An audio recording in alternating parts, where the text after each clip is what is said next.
about book drives, I think it would be interesting if we could have a book drop-off location at the YMCA in Rye, or we could try to partner with the Larchmont Mamaroneck Hunger Task Force again. What do you guys think?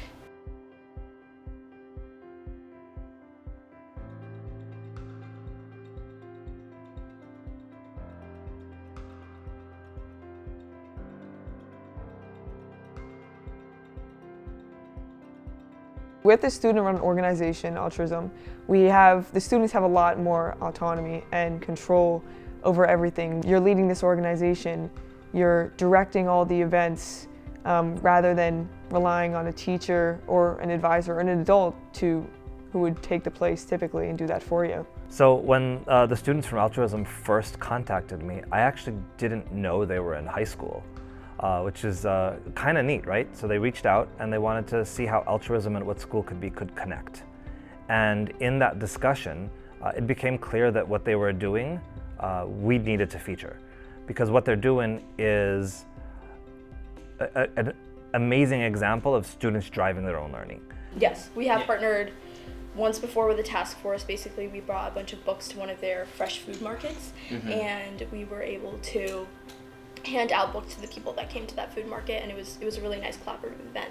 They've come up with a formula through their passion to impact communities without needing to lean on adults.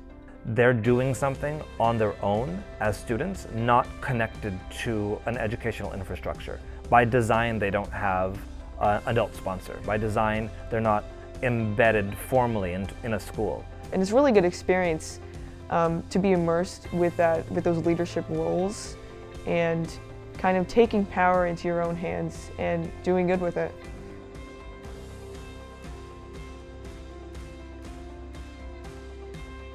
It really started when I was prepping for a Model UN conference, it's a club I do. And one of the topics that we had to research were educational disparities. I wanted to focus on literacy, right?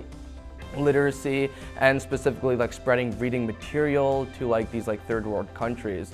So when I got started, first I started local. I started in my local area of West Windsor in New Jersey, and with another friend who's my co-founder, we basically just tried a simple idea of just trying one book drive, right?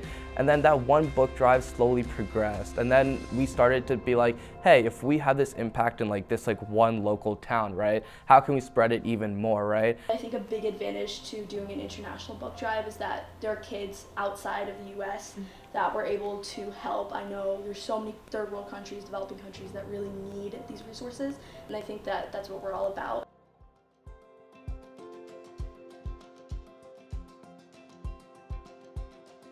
We were 7 kids, we were let's do this all by ourselves, let's do this all by ourselves. And what we realized is you encounter a lot of friction, or not friction necessarily, but there are a lot of challenges associated with it. I think it's really clear that adults need to do a few things when they need to get out of the way. Altruism is an amazing example of what can happen when adults get out of the way, how much students can actually accomplish when adults aren't in the way. The structures of an adult-created world can still be in the way. It also became really clear talking to them that adults need to do more than get out of the way. They need to help the barriers come down and also be out of the way. I remember they tried getting an event, they emailed like so many schools, and I think 2 responded, 1 said no and 1 said maybe. Keep being resilient with the emails. Yeah. So it's a little bit of guiding from the side, anticipating some of the struggles that students might have when they drive their own learning, but not driving the bus for them, not defining their destination for them, and letting them address the barriers, but with a little bit of the foresight and 30,000-foot thinking that the adults who have more control over the system might have. So what I did was, I had this social studies teacher, and I asked him to we use Google Classroom to list out our assignments, and I asked him to put a Google Classroom announcement of what altruism was, and that we had a book drive coming up, and just like that, we got a lot more attention. And that's when I realized the power of using our school and using our community to uplift us, right? We need to also understand that we have a community behind us.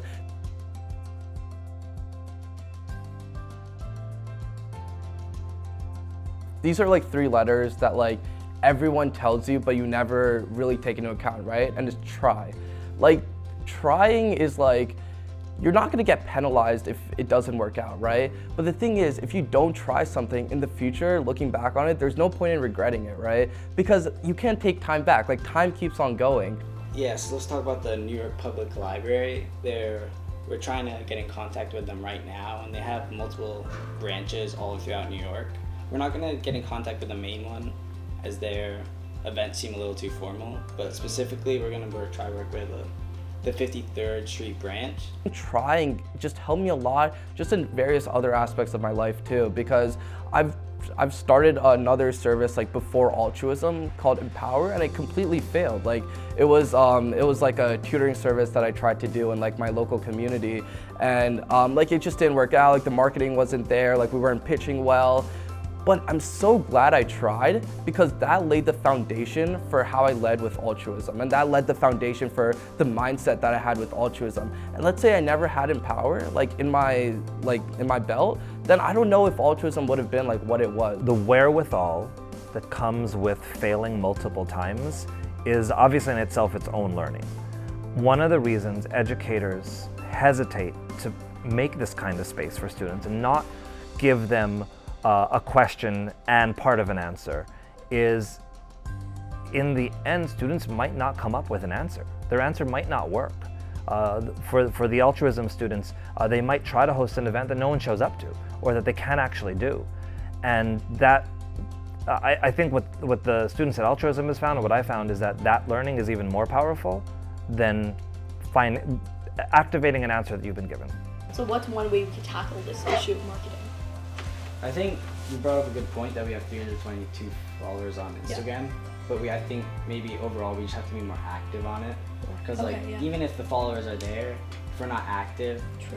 I also think there's a possibility of sending out flyers, both digital and like physical paper copies. For the library we're working with, we can create paper copies of flyers like about our event, and anyone who goes into those libraries and several branches that I already mentioned throughout the city, we can hand out flyers, or we can have workers there, or just post flyers throughout those buildings to gain awareness. When we just like trying something, even if it doesn't lead to immediate success, in your future down the road, it's gonna help you in like some sort of way, right? So even if it's a setback, don't think of it as a setback, because like ultimately like you're still moving forward. So to any person, like any high schooler, middle schooler, person in college who's interested in like starting their own thing, just try. If it doesn't work out, it doesn't work out. And if it works out, you could ultimately do something that you're super proud of, that's super rewarding, and yeah.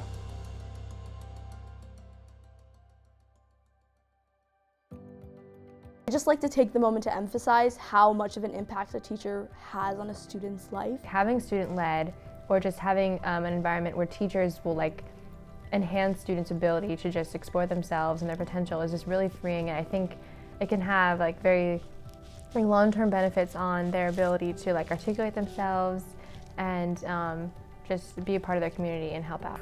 Altruism is an amazing example of what happens when we make space for students to do something. So I'll give a counter example and then the example. I think I've worked with a lot of teachers who have done things like engineering design process, where they say, we need to, we're going to solve a problem. We're going to solve this problem of soil erosion into the ocean. And here's all the supplies, and the supplies add up to building a berm to filter out mud. In that case, it's a cool experiment. Kids get to build something to solve a problem, but the solution has been given to them. And an evolution of that would be for a teacher to say, hey, you know what, we have a problem. That problem is mud getting into the ocean. Let's look at solutions that have been tried, and let's think about solutions that haven't been tried and figure out what a best solution might be. That's an evolution forward. I think what altruism does is one evolution even more forward. The question is, what problem might be solved and how might you want to solve it? And so by totally opening up the space, it allows for students to not only solve the problem, but identify the problem. Creativity is something that I wouldn't say that schools lack, because I don't think they lack it, But I think there's sometimes more than one way to get the right answer, right? And I think sometimes in school right now, what we're prioritizing is like there's a systematic process to always get to the final answer. I know like the YBH drive has been super successful. We got 300 plus books last time, so I think we could do something like that again, and that would be ample books to ship off to an international school. One thing I'm thinking about is how would we market this idea? In terms of like talking to teachers about like what students would appreciate, I think having the ability and the opportunity to try to experiment, try something new.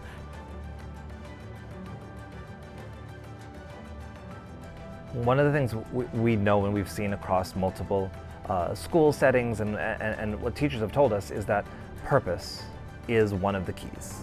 Purpose is a key to powerful learning. And when students and educators believe in the importance of what they're doing, it makes all the difference for how far they're going to go for that learning to happen and how much that learning is going to stick. We got a lot of attraction for that event. Yeah. Yeah, it was also just, I think we got the most attraction, like, out of all the events, mostly. Also, it was really fun just, like, meeting families and just, yeah. The kids were very sweet. Yeah. Yeah, they all wanted books. Anybody who came, all the families wanted books. Really? That was nice. probably the most enjoyable part. You know, with this altruism movement, the students are doing something meaningful for the community. It's a problem they've identified, it's a solution they're passionate in, and every time they do something, they actually get to see an impact on their community. And it's that building of purpose and the students themselves seeing the importance in their work that makes it so powerful. One of my most notable accomplishments and favorite events would have to be when we decided to reach out to the Rye Public Library, which is near the town that I live in, and this was about a year or two ago during the summer, and there was a huge flood that had ruined a lot of books. However, what they were doing was a lot of the books that had gotten ruined, as well as some of them that were in perfectly good condition, they were giving them away in a book sale, and they quite frankly had too many books to sell. There were over 6,000 books, and what we decided to do is step in and take some of the books from them and donate it to two places. The first place that we donated to was the American Red Cross, and the second place that we donated it to is the Yonkers Public High School Library. And I think this was great because this was my first in-person book drives where I was really hauling the books into my car, and I thought it was such a beautiful experience of service, and it was just a wonderful act overall.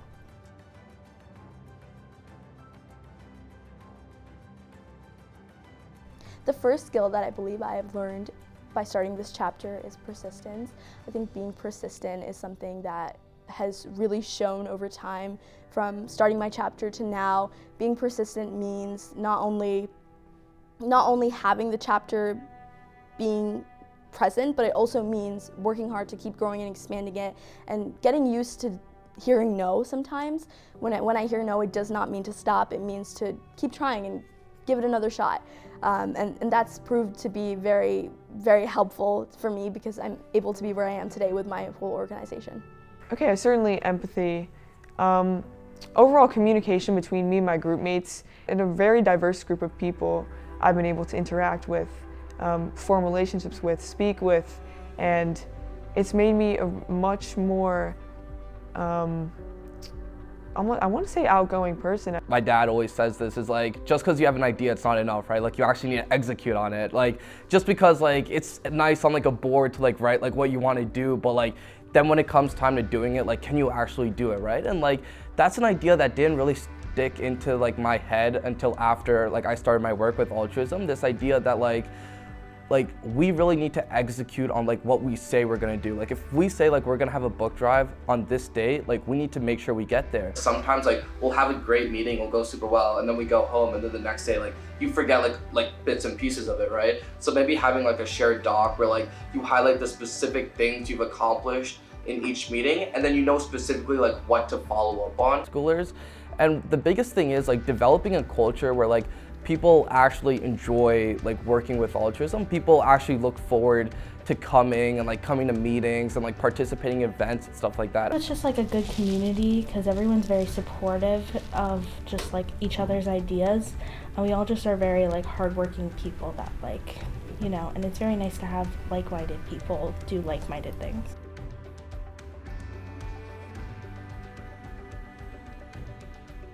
For any student that is starting something big or small, such as a nonprofit organization like my colleague Anish founded for Altruism, or whether that's a club at school, I think both are very important, and they take a lot of hard work and determination to get ready to start, because it does take a lot of hard work. You really have to have faith in yourself and like what you can achieve as that person. Like, you might just think, oh, I'm small, I won't really make a difference, but the truth is you can. If you go about it in the right way, you can make a difference in your community, inspire more people throughout your community and like just the world, honestly. So where do you guys think that we should donate these books to this time? I think there's definitely, I know you mentioned that once Altruism had donated books to the Philippines, like Yes. Yeah, students that in was the the Philippines. Houston chapter. The Houston chapter. Yeah, so I bet we could do something like that again with another country. My biggest piece of advice is to be brave and just give it a try. You know, a lot of people think things like every penny doesn't count or one vote won't change anything, but I really do think if you start small, you really will expand, and we've seen that with Altruism. Anish started this organization, and it's expanded to chapters here in Westchester County, Houston, India, the United Kingdom, and Canada, and the list goes on. So I think that starting small will inevitably, if you put your hard work and passion, it will end up growing. You will see the fruit of your hard work.